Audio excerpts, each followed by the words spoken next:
రాష్ట్ర ఆర్థిక నిర్వహణలో లోపాలున్నట్టుగా స్పష్టం చేసింది కాగ్. ఏపీ ఆర్థిక వ్యవహారాలపైన కాగ్ నివేదికలో కీలక అంశాలు బయటపడ్డాయి.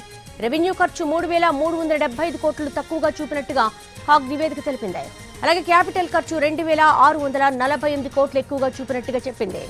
నగదు నిల్వలు 95 కోట్ల వరకు తక్కువగా చూపినట్టుగా కాగ్ స్పష్టం చేసింది. 2024-25లో 5,000 కోట్ల వరకు కొత్త రుణాలు షరతులు లేకుండా విడుదల చేసినట్టుగా గుర్తించింది. నెల్లూరు మున్సిపల్, ఏపీ హౌసింగ్ కార్పొరేషన్ల పేరుతో తీసుకున్న రుణాలు మూడో పక్షాలకు బదిలీ చేసినట్టుగా వెల్లడించింది. పర్సనల్ డిపాజిట్ ఖాతాల ద్వారా 1,580 కోట్ల సంస్థాగత రుణాలు మళ్లించినట్టుగా గుర్తించింది. ఏసీ బిల్లుల్లో 527 కోట్లకు సంబంధించి 202 బిల్లులు ఇంకా సర్దుబాటు కాలేదంది కాగ్.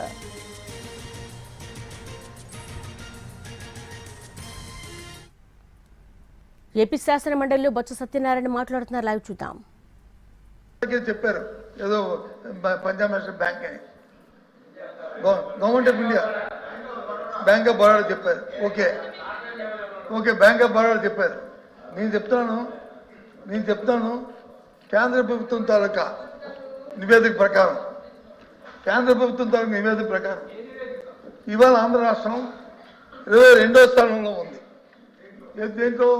రెవెన్యూస్లో, జిఎస్టీ కానీ వసూలులో కానీ ఓన్ రెవెన్యూస్లో 22వ స్థానంలో ఆంధ్రప్రదేశ్ ఉంది. ఇది వాస్తవంగా చెప్పండి. ఇది నేను చెప్పింది మొత్తం చెప్పండి.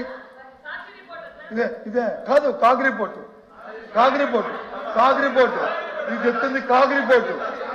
నేను చెప్పింది కాగ్ రిపోర్టు.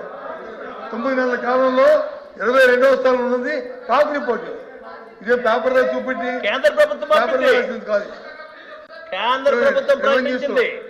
ఇది మీరు చెప్తుంటే మేము ఇంకోటి అధ్యక్ష, దయచేసి మళ్ళీ మీరు అడిగితే మళ్ళీ మీరు ప్రతి ప్రశ్నగా ఆన్సర్ చెప్పాలి, నేను చెప్పొచ్చాను అడుగుతాను. మీరు ఇందాక అన్నారు, మీరు అది ఇచ్చిన చేసుకోండి, మీరు మాట్లాడుకోండి, అభ్యంతరం లేదు, నేను కూర్చుంటాను.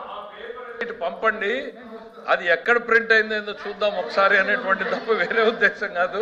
దయచేసి సార్, నేను చెప్పాను మీకు, సాయంత్రం 7 గంటల వరకు కూడా దీని మీద రిప్లై చెప్పడానికి మేము సిద్ధంగా ఉన్నాము. ఎంతసేపు వాకౌట్ చేసే ఆలోచన మాత్రం మీరు పెట్టుకోవద్దండి. దయచేసి మీరు ఎంతసేపు మాట్లాడతారో ఏమడుగుతారో అడగండి. మీరేదో రెవెన్యూ తగ్గిపోయింది అని అన్నారు. 2 ఎగ్జాంపుల్. గతంలో కన్నా రెవెన్యూ 24% ఎక్సైజ్ లో పెరిగింది, 33% మైనింగ్ లో పెరిగింది. ఎందుకు పెరిగింది? రాత్రికి రాత్రి ఏమన్నా మైనింగ్ పెరిగిందా, లేకపోతే తాగే వాళ్ళు పెరిగారా? ఆ డబ్బులు పక్కకు పోయేది మానేసి ఖజానాలోకి రావడం మొదలైంది. ఎక్కడ తగ్గింది? అందుకే ఆ పేపర్ ఏదో చైర్మన్ గారి ద్వారా మాకు పంపించండి.